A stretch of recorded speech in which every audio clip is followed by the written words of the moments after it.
Aloha and welcome to another episode of the Ohana Packers Edition podcast, the podcast where two dudes from halfway across the world talk everything green and gold. I'm Mike, and that's Iowa Joe. Today, we're recapping a disappointing, but honestly, at the same time, promising, at least on offense, game for the Green Bay Packers overall. Joe, that wasn't the same kind of nut punch as some of the other losses on this season have been for me. How about for you? It was, but it wasn't. I'm kind of like 50-50 on it because, yeah, we saw promising, but we also still saw some of the mistakes that we need to be getting away from. Maybe a little bit better decision making. I'm talking specifically the offense. We'll go into the whole defense thing here, whatever. But offensive wise, Jordan really looked like he stepped up and was doing some good things, but still struggled with others. I didn't listen to the LaFleur presser too much. I listened to some of it, but I guess he kind of called out Aaron Jones on his mistake. It's like, settle down there, Matt. I understand he made one goof, but this guy's been the essential part of your offense.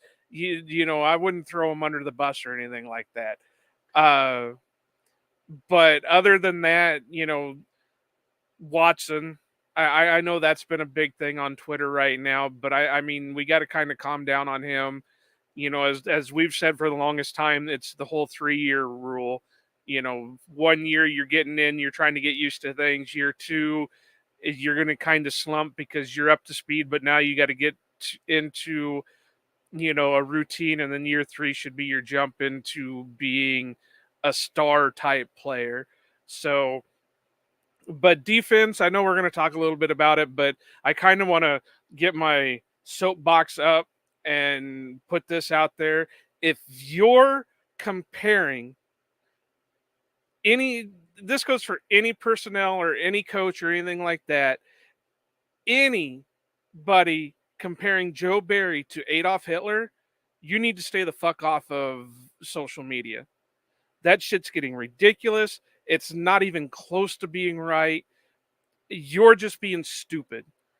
I called somebody out on it today. I've seen it a couple different times now over the last few weeks. It's not funny. It really isn't. And if all you're doing is trying to get people to get pissed off and uproar and go viral over this shit, it's not worth it because you're comparing two apples and oranges. One's running a bad defense, the other was a genocidal maniac. So you need to fucking knock it off. Just grow up already. It's not something to be comparing to. So I'm going to take out, move the soapbox now, and we can get back into it. But I'm getting sick and tired of seeing that stuff. Just really in terms of anything, like comparing him to a terrorist or anything like that in any regard, you can just say he sucks at his job, and like that's that's the thing in itself. The joke out of it all is that he has an NFL defensive coordinator job. But yeah, I don't need to rehash what you and others have said. It's just stupid at this point, and it's just dirty. So, but we don't condone it. We don't support that at all. But getting back to the Packers themselves, let's talk about the stuff that has us at least a little bit pickle tickled today. But I thought it was a good. I thought I would probably give Jordan a B plus, maybe fringe A minus if I had to grade his game today. I thought overall his process was pretty good. LaFleur kind of did talk about his first interception more than his second one. The second one, Andy Herman actually posted the all 22, and I would love to live in that universe where I get my hands on the slightly unscrupulously acquired versions of all 22 the day the game happens. But Herman posted already, and there's like nowhere he can go. You got one play, and Pittsburgh did the smart thing. They picket line the goal line, and the only other play was really to like just throw a jump ball at the back, basically at the goalpost stand for Musgrave, and I guess you could say that might have been the play, but otherwise it was a lot like the situation that the Cowboys were in at the end of their Eagles game last week, where you're either throwing it into a defender or you're throwing it short and like just hoping on hope that someone can run it into the end zone. So Right. That's the yeah, only thing that I saw too. There was no real place to go. The only hope is like you said, is maybe throw it short and hope the blockers can get over there to stop that rush that's going to come in to, swarm on him. But there was nowhere to go with it. yeah, I think he probably would have had a better shot just to bootleg out and try to get it yeah, himself. Uh, yeah, so no. Now the yeah. first one, I will agree, that was probably mainly on him. Yeah, Now, and LaFleur did kind of say like, I wish he had maybe looked somewhere else, kind of thing. I get it, like, but the part that I do grade Love hard on that one is, it's only second down. Like you have another down after that, and so I get the part I'm okay with it is you're throwing into the end zone, but at the same time, it's not a great read, and you're a little late on the throw. So whether and honestly, that's a play where I think he could have run out his right B gap, and honestly, that's one where I'm like, just take the like 3 to 4 yards that are there, and maybe you get lucky and you juke or break a tackle and you get the first down or something like that. But that was one where it's like, live for another down, and I mean, and who knows, maybe you kick the field goal even because you do have all 3 of your timeouts and stuff, but you couldn't not get points on that drive is basically where I grade Love on that one. And at the same time, it's like, Watson, do something. Like, and well, I've and I seen was it. just I was just gonna Yeah, say, Trey, you've been doing a great job of like backing your brother. I understand you got to have your brother's back on that, and you have the experience playing football and whatever. I'm talking Trey Watson, but I mean, I'm not gonna say your brother's been complete ass because he hasn't. He's struggled with things, but he's also done some good. yeah, But he's also, and I kind of agree with Wendell Ferrara, where he's 6'4", but he's playing like he's 5'10". He needs to fight a little bit more on some of those balls. He needs to, and how many times have we seen so far this year, Level hit him right on the hands and he'll just drop it.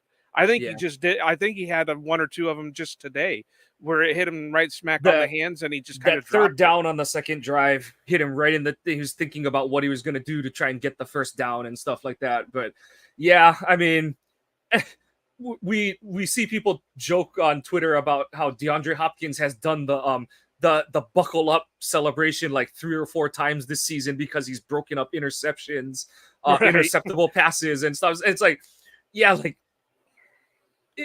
yeah, just like make a play at the ball kind of, and because that one, it's he let Peterson just go and tip the ball back in bounds kind of thing, and it's like that just can't happen. Um, you're a professional, like something you got to make some. Whether you end up with the catch or it ends up on the ground, it cannot end up in a tip drill interception and stuff. And like I said, I say they're pretty equal kind of thing because yeah, it's just a bummer that they came up with no points, and that's it looked like they were gonna have a successful day in the red zone. You go down there and you get a touchdown on the first drive, and then they kind of come up empty on the last few opportunities. They go, I think they were like 1 for 5 in the red zone today, including the desperation throw at the end of the game. But I mean, it was good to see them move the ball the whole game, not just for a half, not just for a quarter. And that's where the bulk of my grade for Love goes is, we said it in the preview, this Pittsburgh secondary isn't anything to write home about, especially with no Mick Fitzpatrick, but that front seven is legit. And it was good to see him stand tall in the pocket, deliver throws that were on platform and on time, but also, he had a couple where he had to step up around pressure, make throws across his body and things like that. And I thought, there's a couple throws that he probably would have liked to have back. But then the two that other than the interceptions that I think of are, ironically, they're the throw right before his 2 touchdown passes. So, I mean, he did kind of get them back, but the first one, he probably did have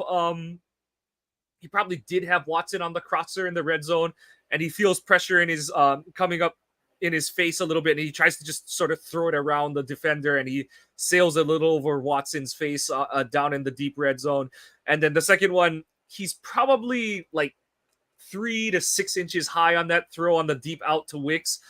The thing I said on Twitter is I don't know if Wicks is running a comeback or an out, and depending on which one he is, it's either Wicks is right and Jordan is totally wrong, or Jordan's a little wrong and Wicks ran the route wrong. So, but then the very next play he comes back and throws an absolute seed on he drops the ball in the bucket to Dobbs for the first touchdown, and then his second touchdown throw he throws a deep pass in stride to Reed on a deep over route, and so I thought overall it was a really good game from Love. Had some bad drops from Aaron Jones, and of course Aaron Jones catches the one he should drop at the end of the game. So he ends up at 21 for 40, but overall I thought that that completion percentage doesn't tell the story. I thought he had a really good game today. And like you just said, though, it's really hard to knock him when the reason why you went less than 50 or little over 50% is because your guys are dropping it. I mean, if they could take the drops out of it, his completion percentage is probably a little bit higher, but they combine all that stuff and it looks worse than what it actually is. So, I'm happy for the most part what I saw from him outside of a couple of issues. I also have to say the offensive line, I know I'm going to get probably tweeted or whatever or yelled at for this, but I thought the offensive line held up pretty good. They may not have been the best. The run game wasn't great, and I know Andy was pointing out certain things about like John Runyon Jr. and stuff like that. But I thought they kept Jordan pretty clean for the most part. I think there was only really the one sack. Now, obviously, he had to get rid of a couple of them because he got pressured. But other than that, I mean, he looked like, honestly, and I don't want to make it sound like I'm comparing the two, but he looked like Rodgers back there with how much time he was having to throw the ball on a lot of those plays. Yeah. A couple of, like, the throw to Reed, he definitely, I think a couple weeks ago, the touchdown throw to Reed, he might bail the pocket and try and run for it or something like that. But it's good to see him stand in there and deliver a very good pass. And today was his best deep ball game for the whole season. I know he had a couple he'd probably like to have back. The one to Dobbs, he probably wants to get that one outside a little bit, but I think Dobbs partially lost that one in the sun too. But I mean, he threw a couple really good deep shots to Musgrave. He and Luke finally connected on a couple of those. That was really great to see. Obviously, he had the big touchdown to Reed. He had the big pass late to Reed, which honestly was probably a little bit lucky. I think what he was trying to do on that play is step up in the pocket and then push the ball on a deep corner to kind of hit Reed as he's splitting the two safeties. But because Love gets contact as he's releasing the ball, it comes out a little bit like a duck, and Reed sees the ball the whole way and the safeties don't, and he flattens his route out to catch the ball and gets to the sideline and gets out of bounds to save time. So but yeah, Love was just kind of letting it fly today, and like we've been saying it for the last month, I think there's been too much made of not too much made, but there was too many cooks in the kitchen this offseason with make this tweak, make this technical tweak, make this one. It's like at some point just throw the damn ball and get it out there. And I thought his deep passes looked more crisp today too, because I know sometimes his have a little bit of a wobble to him over the early part of the season, and it was nice to just see him throwing a nice tight spiral down the field again. So good game from Love. And like you said, the O-line, there were some struggles in the run game, especially it looked like when Jones was trying to run the ball, but I thought in pass pro overall, they did pretty well. I mean, against that front, like you said, the only sack was one where, and I know it goes on Zach Tom's ledger, and it's TJ Watt who gets the sack, which, of course, that's going to sit well with Packer fans. But yeah, that was more of a combination. So it was decent coverage combined with the Cam Hayward got interior push. So because Tom actually pushed Watt past the pocket, but Love couldn't step up to escape and, go run up the field and stuff. So it was so close to being a clean game by the O-line, but overall in pass pro they looked pretty good, and they did some good stuff on the move today. I know Runyon had the bad miss on that screen pass to Jones down in the red zone, but like you said, overall it was a better game from the O line than I think a lot of them will get credit for. Everyone's gonna look at the negatives, and then this was a I don't think it's gonna come from the Packers, but this is a game that AJ Dillon his agent can point to and say like, yeah, this is the actualized AJ Dillon that you can hope to get. He had a 40-yard run and he had some good receptions and stuff. So, yeah, I know, but you still can't say, well, look how shiny and bright he's doing today, and then look at the rest of the year, and oh yeah, I'm just saying, as the saying goes, polish a turd, it's still a turd. yeah, So I I'm mean, just saying from an agent's point of view, and like I said, I don't think it'll be in Green Bay, but it's I think this is one that it's just good for AJ to have a game like today, and it's a bummer that like two of his best games on the season have come in dumb losses. So, but I'm happy for him to have some good tape we'll on the see. reel And this there's season. another reason why you don't feed Dylan, because every time he has a good game, the Packers just crap the bed. But overall, I thought LaFleur called a good game. I thought he was aggressive. Like I said, the whole idea in this game is that Pittsburgh's secondary wasn't great, and if you can block up their front, you're gonna be able to have opportunities to make plays. And Love was good to connect on those. And um, some people were like, "Why are we throwing a double pass to get the ball to Aaron Jones on the one that he dropped at the open of the?" It was gonna work. Like it was gonna work. Yeah. So and Dontavion Wicks couldn't have handed the ball to Jones in a better spot. It hit him right between the 2 threes on his jersey, and I couldn't believe that he dropped it. So yeah, I I'm know. not sure what happened there, but it was I don't know if Jones was thrown off because it was coming at him left-handed. Maybe I don't know. I know that throw, and I know it's weird to say, but I've heard people talk about that before, where when the ball comes from a left-handed quarterback, it's a little bit different than when you're used to somebody throwing right-handed all your life. Yeah, the thing that, and I don't know how much it would affect him in on that one, is the ball will tail the ball naturally because of physics. The ball will tail to the side of the thrower, but in that case, because Wicks is left-handed, it should be taking Jones upfield. But that's the only thing I can really think of. He threw a pretty tight spiral to him, so yeah, it's just a bummer because I thought But I LaFleur called a agree, pretty good game. Yeah, it was well played. It was a well orchestrated play. Had Jones caught it, we're he gets the talking. first, Yeah, and he he at might. least gets Yeah, the first, and he probably could be gone because he had the block set up. yeah. So, and In that, front of him. I don't, So everyone's jumping on LaFleur this season, but, and, you and I kind of touched on it on an earlier pod, but I don't feel like he's called enough trick plays this season because, he and hasn't. I know that part of it is, it's a super secret thing. You can't overdo them or they lose effectiveness, but everyone he's called, including that one and the one against the Saints when Love slipped and, the throw back to him was short and he slipped on the turf. They've all worked or they would have worked. So it's yeah. Well, I could go for and two a some of game. them and some of them have worked.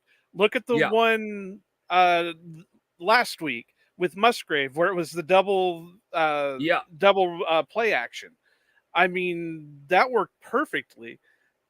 Other than, Musgrave wanting to go down by getting touched by a finger, but I have to give him props. He's been getting better.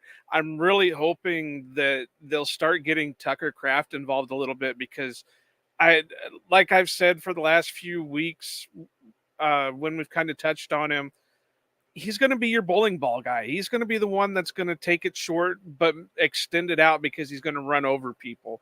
Yep. I don't know if he's just not showing in practice. I don't know if they're just trying to make him a blocker. I don't know what's going on, but they really need to kind of integrate him more, especially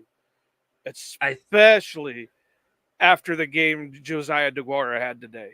I know. I think a part of it is because they haven't run the ball as well, they're not in their bigger their bigger personnel packages like we were I thought that they would come into the season and live in 12 and 22 with DeGuara as the fullback and stuff, but like you said, I don't know if you need to start getting Kraft fullback snaps or whatever, but or they got that Ben Sims who has been a pretty solid blocker. Yeah. Throw him in there. Yeah. And so I do think we're moving towards that. I think a good sign that we're moving towards that is the fact that Musgrave's targets were all down the field today. We didn't see any, his shortest one was that that third down play in the red zone. And I know some people are like, oh, like he forced it in there. I don't think Elandon Roberts was supposed to be there. I'm pretty sure if you ask the Steelers about that play 12 times out of 10, Roberts is supposed to be dropping under Dobbs's route. And I don't have the illegal all 22, so I can't say this for sure, but I'm pretty sure law abiding, damn it. I'm poor and I don't have connections. But I'm pretty sure Roberts is supposed to drop to the hook. So and that's why Dobbs looks so open, is because Roberts isn't where he's expected or supposed to be, and instead he's there to bangle the ball out of Musgrave at the sticks. So but overall, just good to see that Musgrave is being used the quote-unquote right way as a downfield threat, where it's not as big of a deal that he trips over his own feet as long as he's catching the ball. But yeah, I think, and I agree with you, it's time to see more of Kraft. We did see, he caught a slant today, and I think that they are, slowly going to move him to more, I don't want to say prominent role, but especially as Jones is healthier and Dillon is running better, I think you're going to see both of them get utilized more in the passing game because they'll be on the field for run plays more. So that's definitely one to stick a pin in. But it was good to see Kraft get something of a bone thrown his way today. But from the side of the ball that we are tickled by to the side of the ball that we got exactly what we expected. Honestly, probably worse. Well, it's definitely, Jair's got to get out there somehow, or they've got to bring somebody in that can. I mean, Carrington was all right, and I have to say the secondary looked okay for the most part. The run defense was atrocious, like we've said for the longest time, and I was worried about that when we did our preview of the game, that if they just do nothing but feed Najee and Warren, they're just gonna friggin' feast.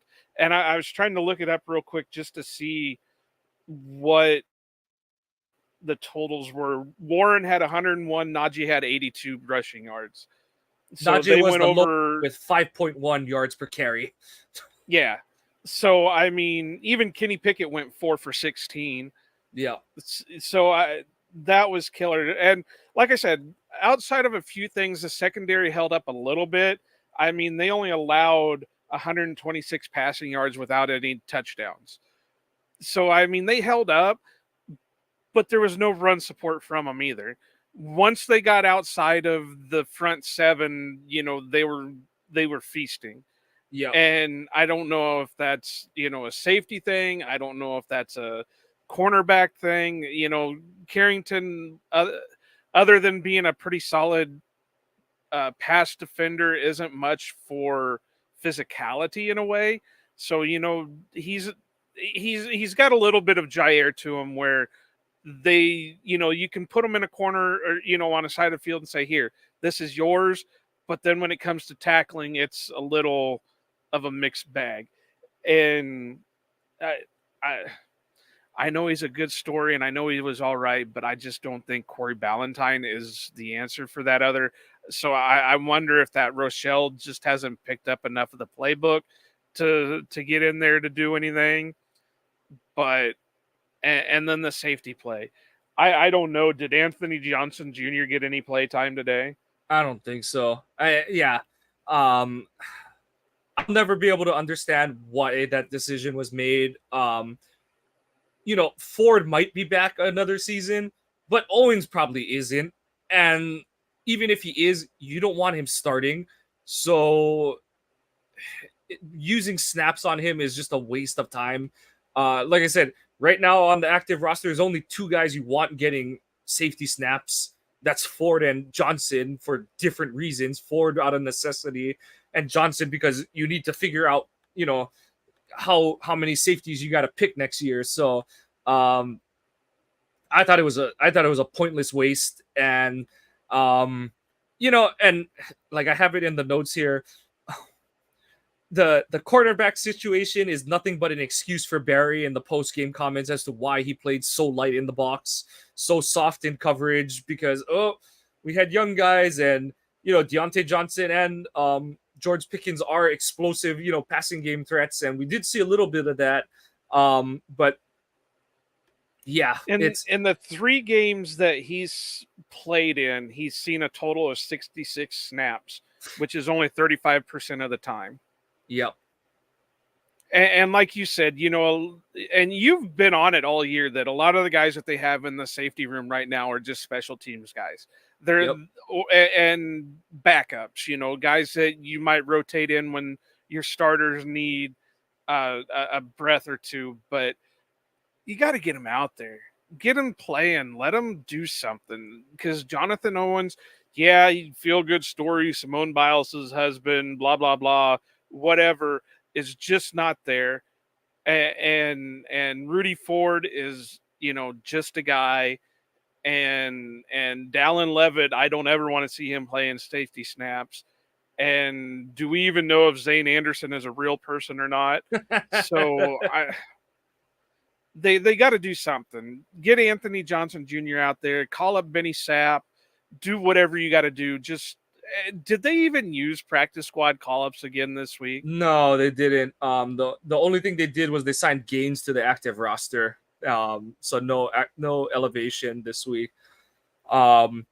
Which was like I know what you're getting at. It's kind of funky when you're short corners and stuff. So, and then I think Rochelle is fine, but he did come up lame a little bit on one of the punt coverage units. So, yeah, but they really only used him as special teams. I didn't see him really out there as a. So I mean, they mainly relied on Carrington, Nixon, and Ballantyne. Yep. So I just they got. I don't try to understand what Barry is doing anymore. I just know that it's probably not the right thing at this point in time. So I just don't even bother to ask the question of why. I just know that it'll just make me frustrated or upset. So I mean, and the run defense. I mean, you have it right here in your notes that you refuse to play bigger personnel versus a Pitt team that wanted to run the ball. That's the thing right there. You have a big ass guy on the practice squad in Jonathan Ford. The only thing that they're going to be able to do is run on you. Throw their asses out there. Make it 3 down linemen. Throw 4 down linemen out there. Run a 4-3 on them. Confuse the hell out of them. Don't just, we're going to let them have their yards. Look what happened. You lost the damn game to a team that's worse than you. Well, not like they're worse than the Packers, but not by they have more wins than the Packers do. Yep. It's just kind of shake your head. Yeah. The only other note I have that we haven't kind of gone over is Devondre. He had a chance to really flip the script in this game, and I don't think he understands how he didn't get a hand on that throw to the flat, because he was right there, and I think the ball just went right between his hands on that one. So well, and you don't have in our notes either, but we really need to talk about it, how the refs really messed up today, because that was another play that really flipped the script on the Packers. Even if they said Rashawn couldn't advance the ball, they still had possession of it. They were still at like the 5 or 10 yard line. Yeah, you're still at least coming away with 3 points. It was bad, and like I don't understand. Like, I saw Sterator try to break it down and stuff, but I was like, you don't need to, and you don't even need to rely on the camera angle or anything.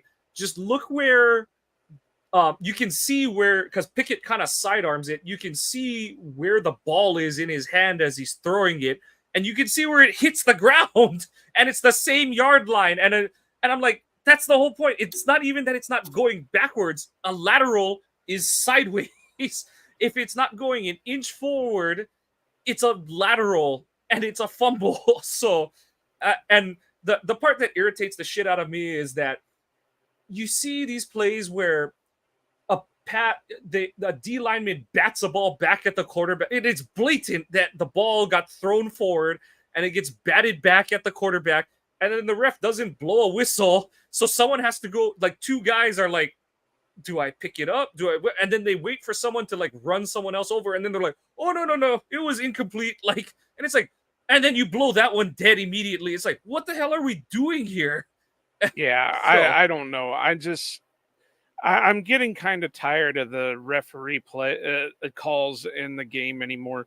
We had it last week with the offensive offsides, and it seems like every week there's some kind of play where, well, we're putting an emphasis on this, or they have to like talk out their ass to explain why it didn't get called the way it should have been called.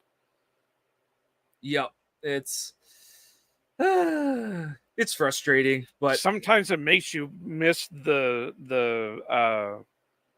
what they call them, the fail Mary refs, the replacement refs, because at least they would have most likely called it a friggin' backwards pass. yeah, I just, and the weird thing is that whatever it was, like I forget how long ago it was, but there was that point in time where it was literally in the competition committee's rules that was like, if there's a turnover looking play, let it play out kind of thing, and like we'll fix it on replay. And we've seen Green Bay get screwed over on that kind of call, because like it was the Detroit Monday night game from 2019 where the refs were like, oh, he might have been short of the end zone, but oh, you know what? Let's just call it a touchdown and we'll get it on replay. We don't think it was a touchdown, but let's just give it to him and we'll overturn it on replay. And then you're like, oh shit, there's no good replay angle. And so, and it was kind of like that, where it's like, I mean, this is the opposite of that, but it's like, I have a hard time believing that they would have overturned this one if they had let it play out as a fumble and let Rashawn score. And yeah, but I also don't think that, and that's the thing too, is like everyone's like, okay, like you didn't overturn it. Why the hell did you call it? It's a call stands. If you say that it's like yeah, forward and backwards passes, that one to me, I was like, it either has to be confirmed or it's overturned. I don't understand how it stands, because it's like you have all these different camera angles that like we're the NFL and we have $1 billion industry, and we don't want to do certain things with the ball and certain things with camera angles because we have all these other ones. And it's like, you geniuses can't put together, you have yard markers, and like I said, Pickett literally threw the ball on 1 yard marker, like hash, and the ball hit the ground next to another one, and they're the same one. And that's the definition of a lateral, and that's a fumble. So yeah, it's a load of crock. And yeah, when he's like, oh, it stands is called, I was like, so you cowards didn't want to do anything, and why are you here? Like, seriously. Right. And they try to tell us to listen to the words that are coming out of the ref's mouths when it comes to, because if it's confirmed, then it means they saw it plain as day on the replay that's how it happened. If it's overturned, that means they saw it plain as day on the replay that's how it happened. But if it's called, it like you said, called as stands as called, that means they didn't see anything to overturn it or confirm it. And then for them to say, call as stands as called, means they didn't have definite proof. Well, that's bullshit. That's bullshit. Yeah. I Like, wish they. I think I kind of. That's why I kind of like the XFL rules in a way, because the office is watching every play. If there's a question, the New York can say, all right, we're taking a look at this. yeah. Maybe that's something the NFL needs to start. Well, not if Gene Steratore is in charge of it, because he's been pulling shit out of his ass just to make excuses on why his refs got it right. But, if the refs can't do it on the field, somebody's got to do it. Well, and then that's another one is that I think is really stupid is that when it's and I don't know if but I remember there was a point where New York would help if it was the 2-minute window ones where it was the automatic booth review. But then if it was the standard coaches challenge, it was all on the and I don't know if that's changed or what, but I was like, why do you do it differently? Like what? But yeah, the same thing like Joe Barry's defense. There's only so many things I can yell into the ether about refs and why they make the decisions they do.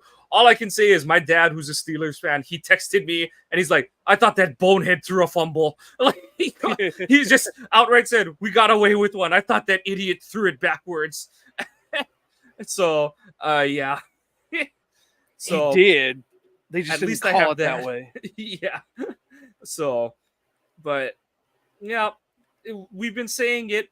Not much to say about the defense because, and I tweeted it, points allowed is no longer a good representation of defensive play because you just played 3 of the worst offenses in the NFL. Well, 3 out of your last 4 games were against the worst offenses of the NFL.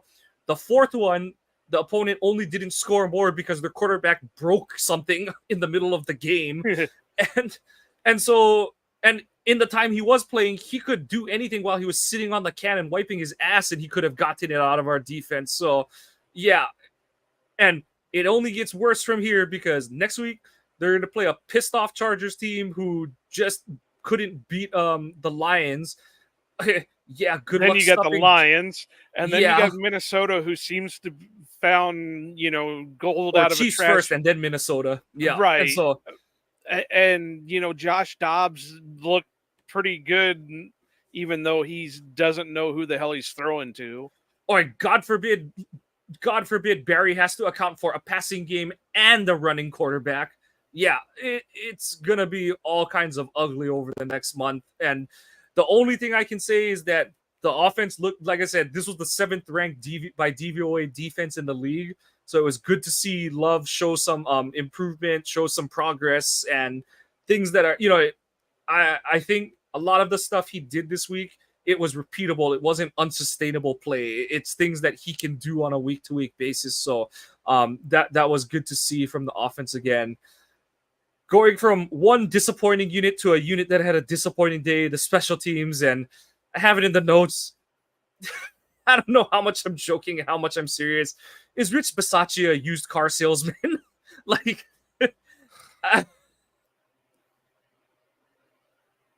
the blocked field goal. One, why is Josiah DeGuara your wing blocker? What was he doing? Nothing. He did the exact same thing as Tyler Lancaster in the last playoff game this team had. He did nothing. I think it was Andy Herman that posted the clip. He was just standing there. Did he not hear the snap? Did he not hear the see the guy running at him? But and the thing with that is, it was a terrible effort because the guy didn't block it with his fingertip or his hand or his arm. He blocked it with his gut. Like, it wasn't even one that maybe if Anders kicked it hard enough, it would have gone through kind of thing. He kicked it right into the guy's belly. If I was a decision maker, he'd be off the team. He wouldn't even have been allowed back on the plane going back to Green Bay. It's been a bad year. And I thought that, there was a chance that he would have more uses this year because we'd seen Love throw to DeGuara more in the past. We'd seen them utilize him in different ways than they did with Rodgers. And he's just come up as a total dud this season. It's been rough. And even Dusty Evely is he's tried to scour plays to find things where DeGuara is doing a good job. And even he's kind of admitted they're far and few between. It's hard to watch him on film because a lot of the stuff, Dusty was kind of saying, he's the explanations he's giving, he's maybe someone else messed up a block before, but at the end of the day, you got to just hit somebody. And on that one, it's it's it's a simple operation as a blocker on us on the field goal protection team. Check your inside gap, block the guy outside of you, and he did neither. So like I said, it's the whole you ain't got to go home, but you got to get the hell out of here. Because I'm just I I don't know what that was, but he's not doing his job on offense. He's not doing his job on special teams. What's is he, given? Well, I won't be that nasty on the podcast. yeah, But it's bad. It's bad. I know where you're there's going. got to with be that. somebody on the practice squad that is going to play a hell of a lot better than he does. Pearson. There you go. I'm all for it. And he can at least play the fullback position. Or like you said, I don't know if it's because they're, I don't want to say I don't know. I'm pretty sure it's because they're rookies and they don't want to like overload, especially Kraft in his case where he's coming from a lower competition level of competition in college. But I think this is the point where there's a divide and it's like, okay, Kraft, you're the inline blocker. Sims, you're going to get some reps there, but you're going to get fullback reps. Like, and in the offseason, you cross-train those two to overlap and stuff. But like, DeGuara is giving you zilch everywhere and stuff. Well, and you just said it. Henry Pearson's on the practice squad. Why not friggin' use a call-up on him and see what you got? If he can at least perform better than Josiah, boot Josiah's ass out the door and sign him to the 53. Yep. You're all for this youth movement. Start doing it. Yep. So that's where you got to kind of question whether I won't put it on Gutekunst because Gutekunst has to go off of what the coaches say. That's where you got to kind of question whether Matt LaFleur can judge talent. I think DeGuara falls into that bin of, and I kind of just went the other way I was explaining is like DeGuara is in the bin of they kept him because you at least in theory have a singular position locked down on your offense and you can slot the rookies Musgrave into the split and you sometimes inline but mostly split out tight end. Kraft is mostly your inline tight end and Sims is inline and who knows might be getting more fullback snaps, but that's the thing with rookies is that and like I did in the article I wrote, it's like you're playing this weird game of catch up where it's like you're trying to run as many plays as you can, but you can only run the plays your guys actually know how to run. And so to kind of skew that offset into your advantage, you kind of say like, okay, you're going to play this position, you're going to play this position. You want you to learn the whole playbook, but you learn this section of it first, and then you start to fill in the blanks as you go kind of thing. And I think that's a big part of why DeGuara is on the team. I know they're going to say that's why position though. I know. Like I said, it's in theory. It's in theory. So, well, I'm not a scientist by no means, but usually when there's a spot in the theory that doesn't work, you remove that spot and try to insert something else into it. And like I said, we saw Kraft get split out today and stuff. So I'm hoping that he's getting more varied opportunities on offense and hopefully Sims will get more. And like you said, who knows, maybe Pearson gets a call up pretty soon because whatever that was from Josiah, that was not good. He was a definitive net negative today. Rest of the special teams, Anders was good on the rest of his kicks. And this is another one on Bisaccia. I have no idea what the hell they were doing on kickoffs today. Pittsburgh was, I don't know, and I don't know what the weather. I missed the pre-kickoff weather report and stuff. So I don't know if it was like a super windy day, but Love's and even Pickett's deep throws didn't look like they were being affected by anything. So I have no idea why both kickers were kicking short. But Anders, kick it down the middle if you're doing it. Don't. That was like, even Ryan Wood said it like, okay, you got bailed out on the first one because the thing rolled into the end zone. And then the second one, you tried it again and it went like the oblong sphere bounced the other way this time. And so I don't know what the hell they were doing Carlson is supposedly has a leg for days, so it's like just bang that thing through the end zone at this point, especially on a day like today in Pittsburgh, where, like I said, I don't know if it was, but I didn't think it was a super windy day. It was a nice November day in Pittsburgh. Just boot that thing out the end zone and don't give up free yardage there.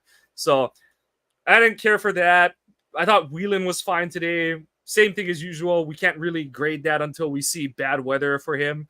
Thought the coverage units had some funky moments. I know that one of the returns got called back for penalty, but I thought some of the kickoff, it was a little loose in terms of their lane integrity and stuff. So, like I said, my that's boy Christian Welch looked pretty good today. Oh, he looked good. No, he had a couple of nice hits in coverage, but there are a couple where if they weren't kicking down the middle, that it looked like they had some loose responsibility, assignment assuredness out of their coverage guys. So I know that they've got a few more, like they've had to either elevate guys who are more special teams players, or they've churned some of those guys. But come on, Rich, like, you're supposed to be this whiz kid, not kid, but you're supposed to be a genius special teams coordinator, and your unit has fallen off this season. They were like kind of average last season, and then this season they've been kind of disappointing overall. The only good is that Nixon looks like he's starting to get a better read of who his blockers are, and I thought he was taking it. I thought that one he had. I know. And he just got tripped up by like the only guy who could probably catch him on the field. So, but I mean, 2 weeks in a row I think they eventually made it a 49-yard return. But he averaged 100 on 2 returns in between 2 games and had a couple other nice ones. So, yeah, he's getting close, like you said. I think that we're gonna see him pop one pretty soon to before the season is over. But anything else on today's game, Joe? Anything else stood out to you? Yeah, Zach Tom, you need to kind of keep your head down a little bit. I think he's only going to get fined, but I know it's a little. But hey, I get it. It was he battled his ass off today, and I saw some people making comments about that. I was like, somebody's showing that they give a damn. So, but well, yeah, you saw where you were on the field. You got to kind of watch those because you're going to get called for it. You're going to cause a scrum with it. Just kind of relax, go with the flow. I know you're frustrated. I know it sucked, but we saw what happened to Quay last year when things started getting a little too hot. You can't let that stuff happen. And hopefully that coach or whoever it was is okay, because he took a nasty, nasty bump. Yep. So, but onto our MVPs and LVPs. Who's your MVP for today? Well, I got a true one, but I've got one that I kind of laughed at. Rasul Douglas. I know where you're going with this. Because he called out Keyshawn Nixon for not keeping his feet in bound on. And that was another one. Obviously it was initially in our favor, but when I watched the replay, I was like, how did you two dingoes call that an interception? But no, really, I'd probably have to go with Jordan, just because I think this has been one of his better games outside of the mistakes that we were talking about, and of course the 2 interceptions. But if I have to go anybody, it's probably him. And I will go with Nixon for admitting it. Now, he quote tweeted Rasul after the game, was like, I know. But I'll go with. Well, actually, if you wanted to bounce off of mine, go with Casey Hayward, because he did the same thing. Yeah. Rasul said, you got to keep your feet in bounds, and then Casey retweet quote and said, "For real, bro." Yeah. And then I think Nixon was like, I know. So, but yeah, you know what? Jordan deserves double MVP this week. I thought this was especially, you consider what he did against the Rams last week, and everyone's gonna be like, oh, but the Rams defense was still playing. They still had NFL players. There's still Aaron Donald, and like I said, I know that this Pittsburgh defense isn't, there's a definite talent gradient when you go from the first level to the third level of their defense, but he navigated, he was cool in the pocket. He navigated some traffic in the backfield and made some great plays out of there. Yeah, and I think I had the team for like 5 drops. So you take the 5 drops out of there. He's 21 for 35. And that, it's not great, but it's 60%. And then he had like 3 or 4 throwaways where he just kind of, the only one that I kind of wish he tried on was he had one where he was rolling to his left and he had Dobbs, and Dobbs had some separation. I kind of wanted him to try and thread that one. It wouldn't have even been threading it in there, but I kind of wanted him to give Dobbs a chance on that one just because could have picked up a first down there. Or, at worst case, you throw it like kind of like Rodgers did to Jordy that one time where it's like 2 yards out of bounds and it's like he has a chance at it or no one does. It's one of those kind of plays. So I would have liked to see Jordan take that chance on that play, but otherwise I think his play today deserves a lot of praise, a lot of credit, and it was good to see him stack 2 really good games, even though the final stats aren't going to reflect that. So Jordan Love MVP. LVP, which one out of the bad toy bin are you going to pick today, Joe? Joe Barry, just because of this constant lack of run defense. I really have to say that this Greg Williams pickup has been pretty solid for the Packers with the secondary, but it doesn't help when your run defense won't do a thing. And now the teams, or not just now, they've known it for a while, but teams can know that they're not going to be able to pass very well, so we're just going to run the ball down your throat. I mean, when the Steelers are getting almost 200 yards between 2 running backs, there's an issue.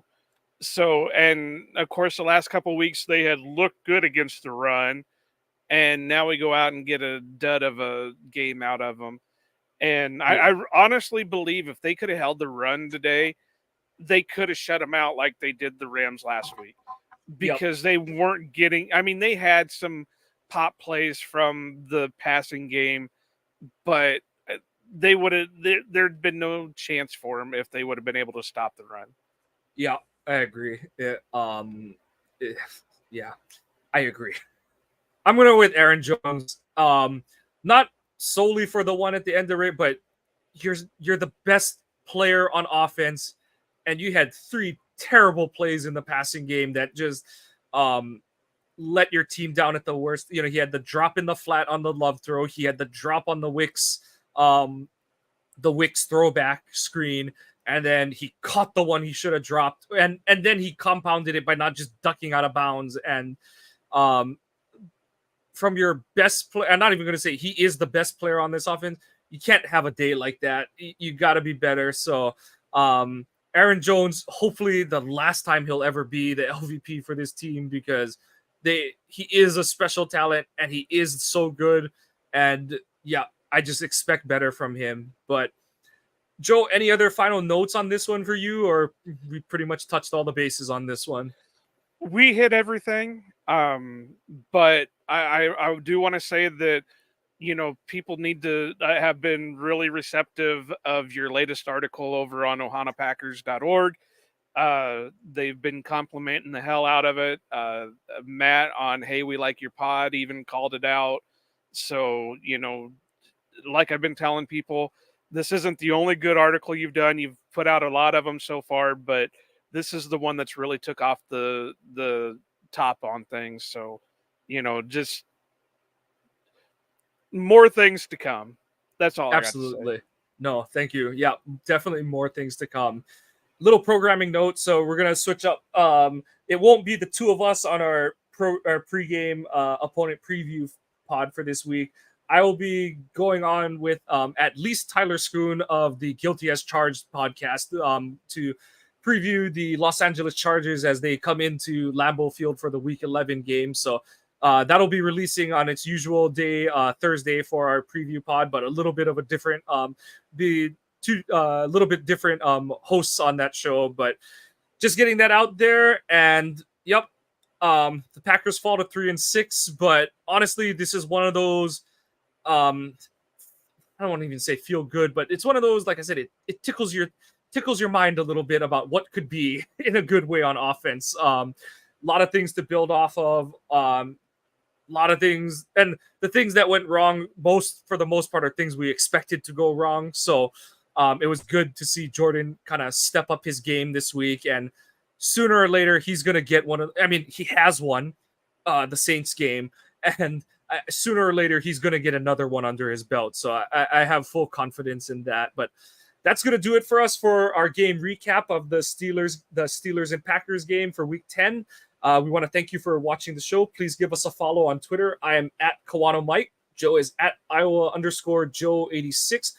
The podcast is at Ohana_Packers. As Joe pointed out, please go to our website, ohanapackers.org. We have different pages with all of the recorded streams of our podcast episodes, and a page with all of our blog posts between me, Joe, our guest writers, Joey Van Zumeren, and we have a couple more who will be joining us along the way, hopefully sooner than later. We're just trying to iron out the final kinks on those. Please follow the podcast on your favorite podcasting apps. Please give us a subscription, a like, and even if you're not liking what you're hearing, please give us feedback, comments. We really do appreciate those. We want to make sure that we are touching on the topics that you guys want to hear about. But like I said, that's going to do it for us. The Packers are now 3-6. It's also 6th in the draft rankings. But hey, the Jets just lost to the Raiders today, so they fell to 4-4, and that helps that second-round pick we're going to get from them. But that's going to do it for us. We say mahalo and aloha.